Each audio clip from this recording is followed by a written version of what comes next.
So I've seen 3 different ways to do these presentations. Number 1 is to take 3 points and say, this is the purpose of us spending a half an hour together. The second that I learned from a next-gen presenter when that was the thing to do, he used 174 slides in 30 minutes. And what I remember from that is he used 174 slides in 30 minutes, but made an impact in the sense that this was an important thing that we should do. So what I'm going to do is I'm going to offer you 15 thoughts. I'm going to ask each of you to take away the 3 that make sense to you and let the other 12 chew on them, see if they become meaningful or not. So the way this presentation is organized is of once and future things. Brad's a business prof, I'm a communication guy, so you're going to hear lots of metaphors and things like that. So the before, what we started earlier, and before I go any further, I should mention that Darlene McCoy is sitting up here looking up at these slides. She's the Associate Vice Chancellor of Affordability and Efficiency in the Board of Regents, and she has on her business card getting to yes, and that's an important part of our history and our future both. 2011-12, that's what we're doing now, and what we hope to do next, and we suspect that the folks in this room are going to really help us. There are 3 groups here. Number 1, quote, the publishers. One thing to remember when we talk to the publishers, there is a bunch of set of characters and different orientations and philosophies as us, the academics. So these words that we use carry too much labeling with them. And 3 is the audience, those folks that are adopting all these materials and working with them as we go. So here's the first run through. What we're going to talk about, envisioning a tomorrow without action, a Tower of Babel turns to the talk of the town, reverse whack-a-mole, the Cal State University fractal fly eye. I was promised that would work here. Building community, the tercile of talk, recognize. This one's pretty easy. Student, research, faculty, innovators, creative colleges. In the middle, the and, we're going to talk about strength in numbers, 680,000 students in Ohio, many everywhere else. The point is we can work as a collective. Mobile access is about accessibility as well as the new platform. Compatibility and relative advantage. When do we go to a buttoned-up system and when do we work within the local environments? Fund longitudinal research, self-serving statement, really great idea, however, because you need a historical perspective for whatever you do. And this one I hope is controversial. Modularity, authorial voice, and student ears. What is the role of an author? Is it to encapsulate content as context, or is that the role of the instructor in the classroom? And the related part is a student able to take control of their own learning rather than require it to be wrapped inside the book? Future things, consumer economics, the forgotten science. We tend to talk about ways in which we can take produced content to market. Stair steps, tributes to Escher. There are longitudinal aspects in terms of adoption going forward, in terms of transfer assurance guidelines, and backwards, that we believe that there can be reducing prices for digital content over time as it expires and moves to the new edition. Tail of the grasshopper, when do we stop building all this expensive stuff within universities? When do we recognize that students are bringing tons and tons of technologies and materials? And that's what we should be doing, gluing that together instead of building infrastructure. Privilege legacy, we have to all go back to where we started and then challenge the traditions that have been built up from an ossified sense. And then finally, avoid the tragedy of the commons. I can't overemphasize the fact that we're all in this together. And if we can't figure out ways to work in the collective best interest, we're all bound to fail. So here's where I start, okay? This comes from, anyone sell 401ks, annuities? This is a 22-year-old. This is a 22-year-old at 68. And we all do eventually turn white, okay? So they thought the reason you can't get people to act in today is because they're not envisioning their future. So what this does is say, look in the mirror, and what happens if you don't invest in a 401k? Look in the mirror and decide what happens to our institutions challenged by cost concerns, the publishing industries, the technologists, if we don't acknowledge the fact that we have to change. So how do we change? We take the Tower of Babel, all of us talking independently within ourselves. How many librarians in the room? Fabulous. How many bookstore people in the room? Good. And we have our publishing contingency. How many faculty and administrators? Okay, so you're on the way to the talk of the town. This is the same thing we did in Ohio. We held a strategic summit, and what we did is we took these 13 points, and you'll generate your own, and we sent them out to participants around the state, from our publishing colleagues, from our libraries, from our students, and from our bookstores, and we brought them all together, and we gave them the same set of polemics. We broke them into 4 groups, and each of those groups went off into a room, and guess what? They talked to each other. And they got a sense of the fact that these are your comrades in arms rather than those carrying the bows and arrows that are going to shoot a hole through you. So we think it's critical. And then we brought the 4 folks together. They all sat and they talked about their different solutions. And we reemerged. We boiled down our list of things to do and came up with the next set. So if you want to envision a healthy future, talk to the people in your constituencies. So this is what, I love what Jerry Handley and California State University has done. This idea of reverse whack-a-mole, you see all these buttons across the bottom, reds and grays? Every time you hit one, you may go somewhere, but it also is always bringing before your eyes all the sets of interrelated things that Cal State, Indiana University, Colorado Community College, Berkeley, State of Ohio has to do. These things all tie together, and you have to draw your energy from the work that's being done in accessibility, libraries, and other things, because there isn't enough energy to go around without that kind of thing. So this is what they do. They connect everything. This idea is where the fractal in the eye comes from. Remember how flies work? They can see all these different directions. That's why you can't catch them with your hand. But they're all capturing the same kind of information, just from a slightly different perspective. That's what a fractal does.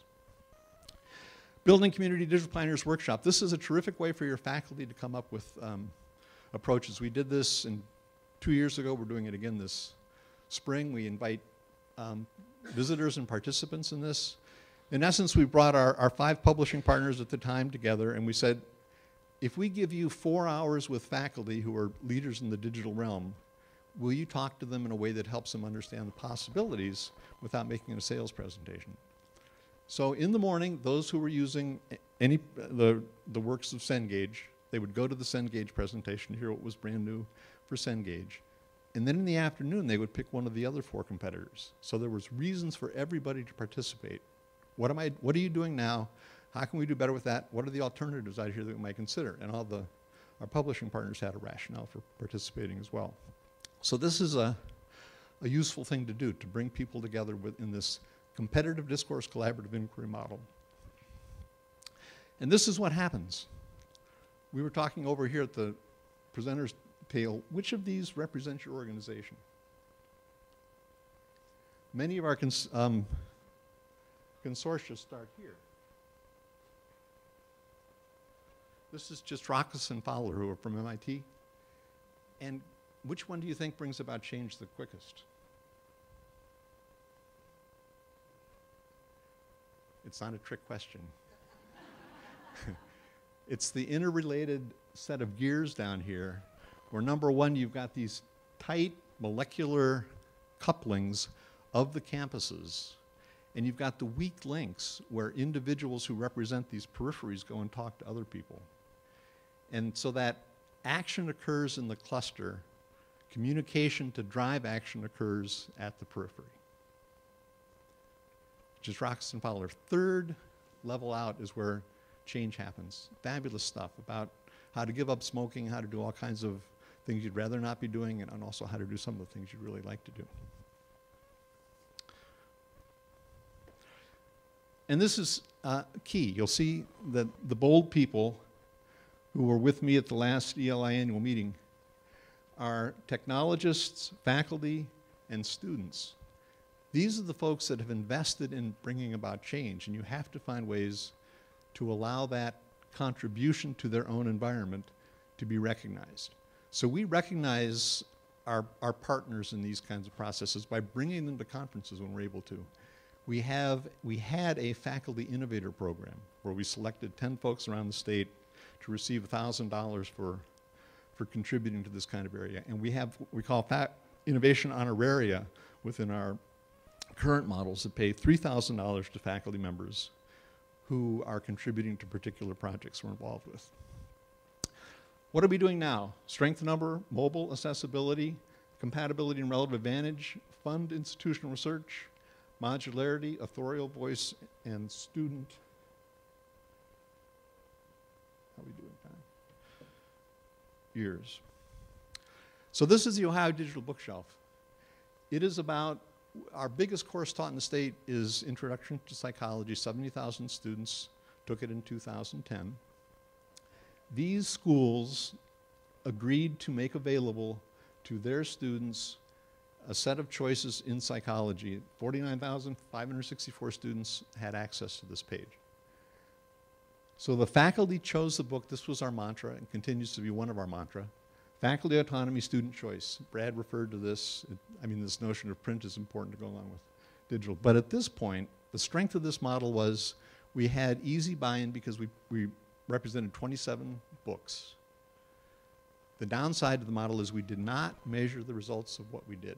So we can't tell you what did or didn't work except through anecdotal efforts. This is a reasonable thing to do, though, to bring forward perspective on important things going forward. This is what happens in strength in numbers when committee autonomy, which is increasingly the model in our big courses, distinct from Berkeley perhaps, and student choice. So just, I think it was Friday, following a model similar to Colorado Community College, where these folks got together, they established a particular protocol by which publishers represented their wares to the campus, and it included faculty, students, accessibility experts, technologists that ran the course management system, administrators, and bookstores. Cincinnati selected a textbook from Flat World in this area. It's not free. It's actually, there's a course fee associated with it, but the cost of the print is $35. Now the power of this is the second largest class in the state of Ohio. 5,500 students or so take it. So we have this capacity for strength in numbers, and I think it's a reasonable position from which to negotiate with our partners. This, however, is number 3. Strength in numbers, multiple choice. Now the Scaffold to the Stars pegs off the work of Carl Stitz and Jeff Zieger, who are 2 community college math faculty, who have written the 3rd generation of an open education resource book. We've modularized that book, and we've made it available within this framework that we're building. We'll talk about a little bit more about that later. But the essence of the idea is that, like any other author, these 2 folks have a strong and consistent way of presenting their thoughts. But what if I am a student who doesn't hear that strong and consistent way of presenting thoughts? What would happen if we could establish a set of learning objectives and wrap around those learning objectives multiple pieces of content that would be accessible to students with different learning styles? And that's in essence what we'll talk about in a bit. And of course, this is what's happening now, right? Textbook reinvented. Inkling, we could have picked any number of them. And this is why it matters. Accessibility in the mobile environment. We were out at Accessing Higher Ground in Colorado, a great conference on accessibility issues. And we talked about this change. If we aren't available in this accessible environment, how do we offer equal and effective educational opportunities for students with disabilities? So this is what the state did. From our general counsel, goes forth a memoranda to all Ohio presidents about compliance and accessibility requirements for electronic learning aids and instruction. And all of our campuses are doing an audit on this particular concept. And I want to take an opportunity, I have had this chance in the past, to recognize CourseSmart and Sean Devine, who helped us think about this early on and has made very substantial strides in accessibility areas, along with all the other providers of content who come to our Multiple Perspective Conference every year to talk about how we can do this better. We're building an accessibility validation process so that when our faculty adopt books, we can say these do work in all these different platforms. Compatibility versus relative advantage of matter timing. So what you see here is a Blackboard screen, a homegrown screen, and a LibGuide screen. These represent 3 different traditions, different ways that people are used to gaining information. The downside from a state perspective is they're impossible to continue to maintain. If you want to do something in concert, what do? You have to go to a different, stronger system, perhaps one that's built on an open source model, which is what this is. Scaffold to Scholars is built on Drupal. Drupal is run through the Ohio Link Center, which organizes 88 libraries. So we have an opportunity to move the work being done in these different environments into a single environment. That's the goal. Fund longitudinal research. These data come from 780 students in 6 colleges and 17 courses. And this is a representation of flat world knowledge books in terms of whether or not they are defined as such compared to other models that have been in use. So in other words, that model, open education resources, is becoming more effective. And we found this interesting down here. You see, we're about 47% who are now admitting to preferring digital to print. When we first started doing this in 2002, the number was about 1 in 5 that had that orientation. The other key thing about this is you ask the question based on different indifference curves. In other words, if you ask the question at $20 versus $50 versus $100, you get very different answers. And that's one of the reasons that we have competing guns out there. Modularity, voice, and ears. So this is how we're doing it with Scaffold to the Stars. You can't read that, I'm aware of that, but essentially you have a series of learning objectives defined by the state of Ohio, the time they're offered, how often they're used, whether or not they're ADA compliant. We put that out right out front, and the way the students and faculty evaluate the work. Future things. This is the stuff where, please, help us with this. Consumer economics, we talk about the economies of production but not consumption. Stair step, skin in the game, tail the grasshopper, privilege legacy, and avoid the tragedy of the commons. You've seen these before. This is our data. The net cost of use, it's down here at the bottom. We think that the savings in a full OER implementation at $20, which is what the books are sold at the bookstore, is about $66.75 per student. And these represent adoption criteria, new, used, not at all, across the board. This is what it looks like the way it's typically presented. It's usually, look what happens if everybody bought a new algebra book. That's not the way it works. So these numbers are inflated, but that's the way that we began talking about digital originally, and that's one of the reasons we got this kickback. The actual number in our data is around $66 per person different at $20 with an adoption and a print rate of 60%. This is what I would really like your help with. You can't read this either, that's why but what it essentially says is that the way that people buy books is not buy the book, which is the way we always talk about this process. The way that students buy books is every term in a basket sense. And there are different ways, different profiles of students that define how they make those selections among their books. And we call them the keeper, the cash flow queen, the OER color, like CS features, needs food and rent. So this is the representation of how much money they have to spend on it, whether they're an athlete on scholarship, which is up at the top, or if they're at a community college paying for utilities as well as their books. And you can describe, and we have this interactive model that you're welcome to, it's part of the materials we've provided to this conference, to model your students and to determine ways in which the clustering of books can be purchased rather than the individual books. This is something that I think bookstores can do through loyalty programs and the like. Escher 1, Rise, Overrun, Transfer Assurance Guidelines. Same thing. Why think about textbooks within the context of a course? Why not think about textbooks in the context of a student's progression through the institution? Again, Brad talked a little bit about this. But this is what happens in Ohio and why a state system is different than any individual institution. Our students don't stay stuck. They tend to go to 3 different institutions over the course of their career. So why should they have to keep getting new sets of resources across that period of time? Why can't we find ways to build ladders, vertical ladders, so the students can use these materials across their different educational environments? So we're in the process in Ohio, everyone will be on a semester for this coming academic year. We have articulation and transfer in place. 2 to 4 year alliances. If you go to Columbus State University, and if you do certain successful things, you're guaranteed admission to Ohio State. in the general college. Why don't Columbus State and Ohio State work together on these big 20s? So textbooks can climb this ladder to success, and that's one way that they should be marketed. Now here's the other side of it, the profitable fall overrun. We think that the price of the digital edition should go down as it moves further into the cycle before the next edition comes out.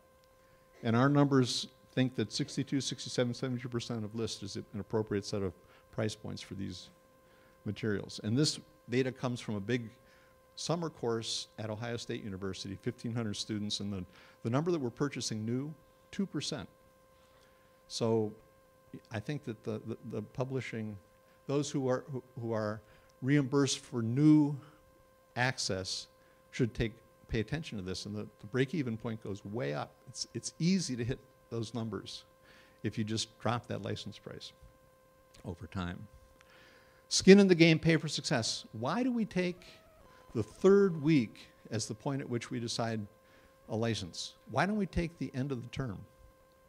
And why don't we compensate our partners in the student's education with a higher rate for the use of those learning materials for every single student that succeeds?